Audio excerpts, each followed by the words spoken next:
Good morning, guys. Today on Vesperisms, I have a rare occurrence for you, which is me playing you a song on that there guitar. Don't get too excited, as I will explain in a bit. This is not a return to performance, but love and anger is the theme today, and so I'm going to play you a little Indigo Girls cover of Keeper of My Heart. So here goes. Enjoy. For you,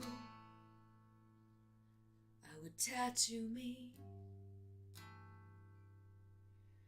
with lions crossing into a hand and a heart that would never bleed, with the twilight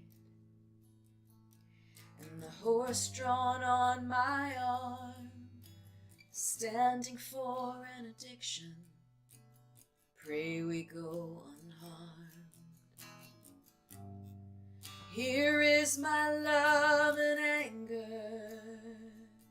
You see now, these are my gods, these are my scars.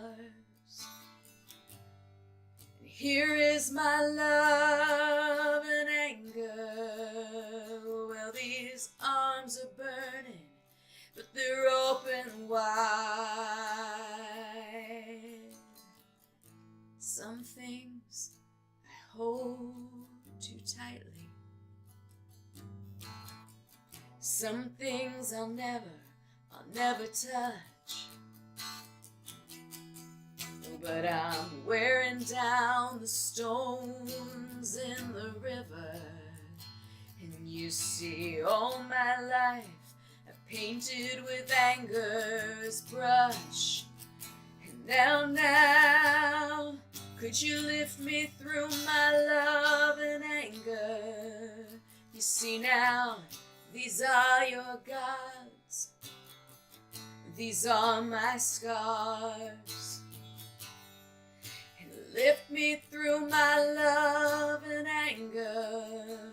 Oh, well, my arms are burning, but they're open wide. Oh, you precious kid, I have emotion and it's just for you. I see a warrior, barefoot and dancing, with tears of pain and beauty, and all of this is true for you. Lift me through my love and anger. You see now, these are my gods, and these are your scars. And lift me through my love and anger. Well, my arms are burning, but they're open wide, pointing out the graveyards. I will be the reaper, if you will be the keeper of my heart. I will be the reaper, if you will be the keeper. You are the keeper of this heart, of my heart.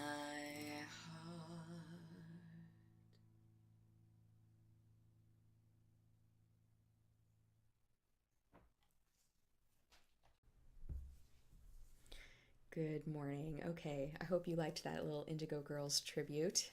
There's a reason I started this Vesperisms with a song. First of all, I just want to say, do not get excited. This is not my return to performance. That guitar will now hang on that wall for several more days, if not weeks, because my shoulder is still paralyzed. I still cannot really play guitar to speak of. The only reason I can play that one is because it doesn't have a body to have to lean my arm over, and I can get a little bit of function out of it. But no more than that, guys. That's it. That is it for me. I already am screaming. I have numbness and tingling. It's a mess. But I felt it was important. I wanted to sacrifice for our discussion today. So So, first, I want to just say off the bat that I am on Patreon, and I am looking for supporters who want to partner with me in what I'm doing. First of all, with promoting What the Night Sings and getting the word out there and having conversations with students and other groups about why the lessons of the Holocaust are so important for us today and how we can reclaim civil society so that we are not doing this to our neighbors. I'm having really incredible conversations with folks, but we're having really, really important discussions, and light bulbs are going off. And so if you would like to partner with me in helping me to do more events and more discussions, but also to be able to have my studio time without financial pressure, it would really help me out a lot if you wanted to join me. It also helps me to bring you Vesperisms every week, and be able to take the time to cut video and even to do my little Indigo Girls tribute. So if you're interested in partnering with me in that, you can just go to patreon.com/Vesper-illustration, or you can just look me up under Vesper Stamper and you'll find me. I'm looking for my first 10 patrons to join with me, and it can be as little as $2 a month up to $100 a month, and you'll have perks. There's all sorts of things that go along with that. So please consider partnering with me if you're interested in what I'm doing. All right, so why this Indigo Girls song? Well, first of all, like every other girl with a guitar growing up in the 90s, I cut my teeth on Emily and Amy's music. Yay, altos. I used to sing with my friend Julie Gluck in high school. Somewhere in my VHS tapes, there's a performance of her and I singing the Indigo Girls Ghost in a talent show at LaGuardia High School. And I knew every one of Amy's harmonies on every single album. And even after not listening to them for like 20 years, this morning when I was preparing and I went on Spotify to listen to this song, all these harmonies came back. It was like riding a bike. Okay, but here's why I chose that song. I am someone for whom anger is a lot stronger of an emotion than I ever thought. I am an 8 on the Enneagram, for those of you who know what that means. Anger is not just the emotion of feeling angry, it's the motivating force behind personalities like mine. 8s are not typical for females. It's so people like me with strong personalities can come across as very intense, very passionate, even a little bit heavy-handed. And it doesn't mean that I am an angry person per se, not at all. I'm actually a very happy person, very satisfied with my life. I love my life. I have a lot of love in my life. I smile a lot.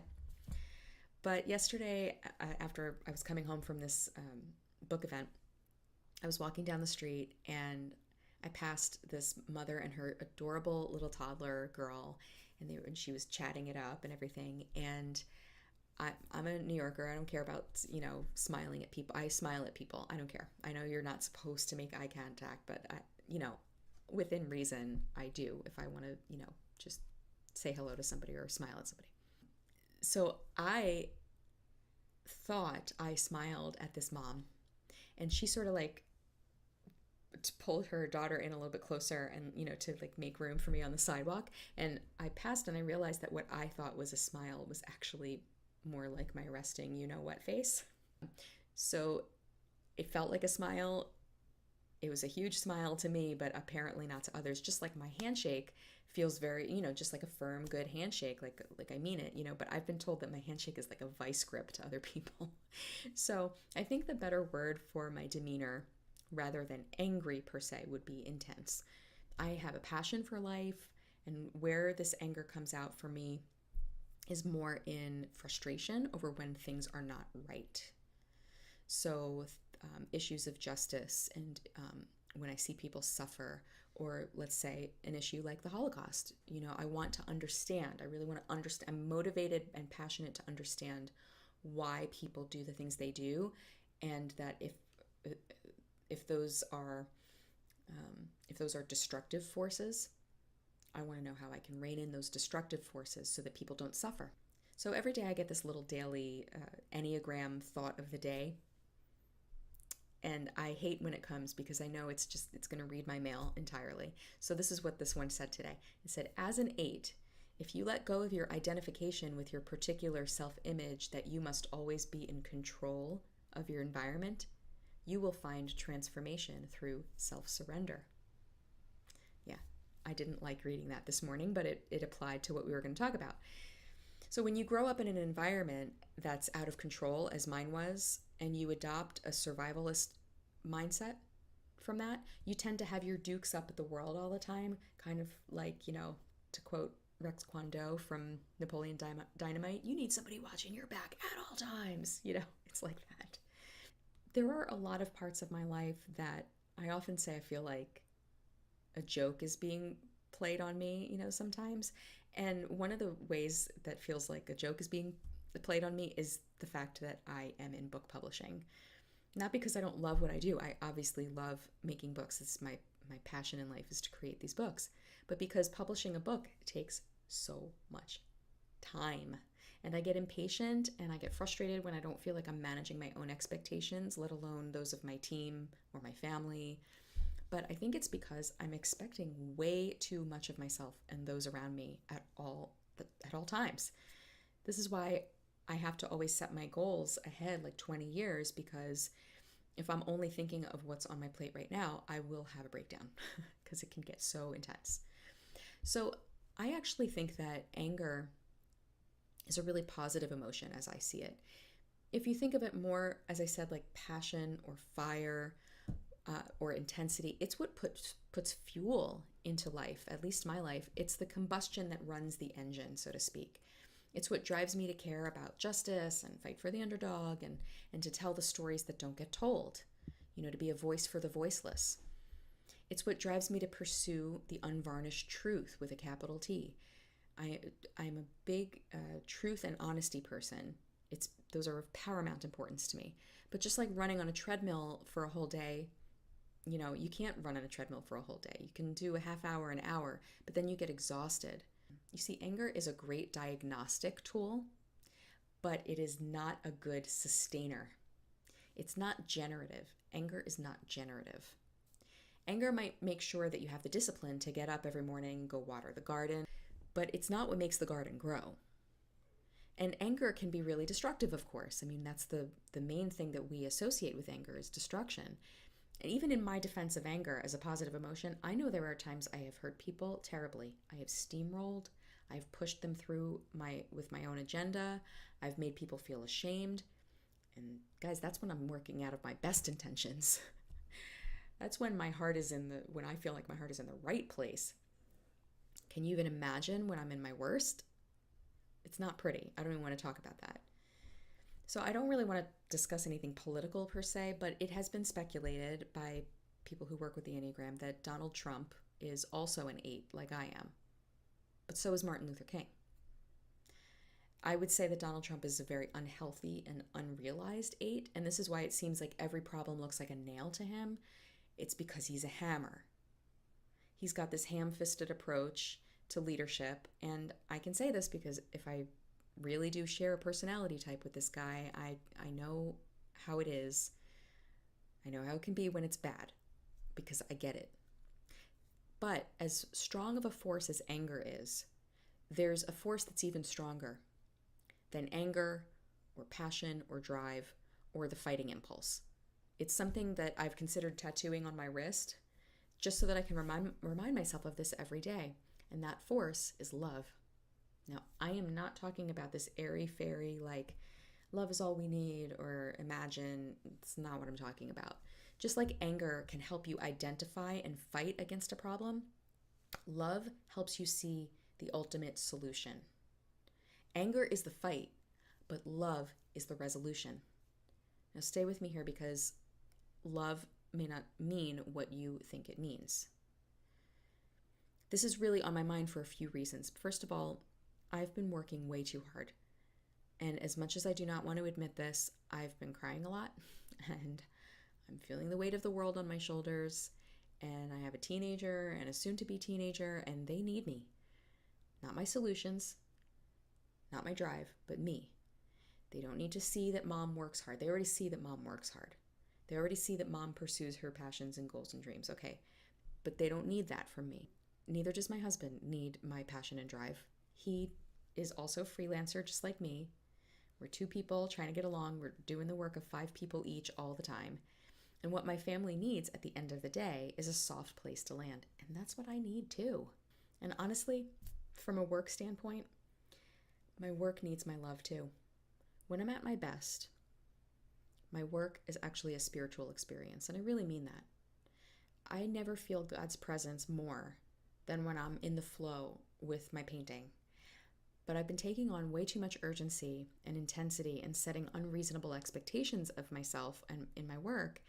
And the love part, the generative part, the part that causes growth and is a safe place to land and to innovate and create, the part that finds this like generative and life-giving solace, it's been lost to this white-hot drive to succeed and accomplish and, do what I need to do with What the Night Sings and meet my deadlines with the second book and all of that.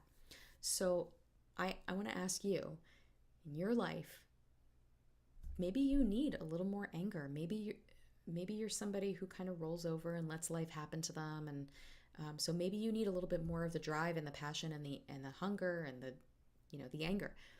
But maybe you're somebody who's been pushing yourself so much that what you really need is more love. Well, of course, the answer is that we all need to operate in more love, right? Because we live in a time of unbelievable, intense anger. I would say that anger is the driving force in our culture right now. It is the number one emotion. I mean, all you have to do is go on Twitter and you see that. Outrage and anger and, the world, it's because the world feels completely out of control. I mean, the news, forget it. I get the New York Times headlines in my inbox every morning in the op-eds, and it's my instant knee-jerk reaction and emotion when I wake up in the morning before I even get out of bed is anger at the world. I mean, our politicians on both sides of the aisle, they're a total garbage fire. None of them are playing above board, okay? The principles, in America of freedom and equality and all these things that we hold dear, freedom of speech even, it's like lost under a heap of rubble in this constant missile exchange. And we think that protest and shouting each other down and Twitter mobbing and blocking each other and litmus testing each other to death is going to solve anything. And I say, no, I'm not playing that game. I'm out. Because anger, what I'm realizing, anger is not generative. Anger can identify problems. Remember, it's a good diagnostic, but it does not offer solutions. There is no solution in anger. Just remember that love is the greater principle. Love, not just mere tolerance and not this kind of milquetoast, pasty, live and let live, but love, and I'm talking about servant-hearted, laying your life down for others, love. It's the force that offers solutions. Notice that I said that love is a force. Love is not passive, and it's not a feeling per se. You may feel loving towards somebody, but that's not what I'm talking about. I'm talking love in action that actually goes out of oneself to seek the good of other people, even your enemy. I'm learning this myself, okay? It's the only way that I can move forward. I have to get back to a place in my life and in my work where I'm operating out of love instead of anger. In my life, in our culture, in my family here, and in the world. So what is one way that you think you can exercise love to the people that are right here, right now with you? I'm asking myself this question. What's right in front of me, and how can I operate out of a mindset of love and not of anger? So comment below on what you think real love means, what it looks like, and how it can go beyond being an emotion to being a force to be reckoned with, a force that's generative, that brings life and light out of darkness.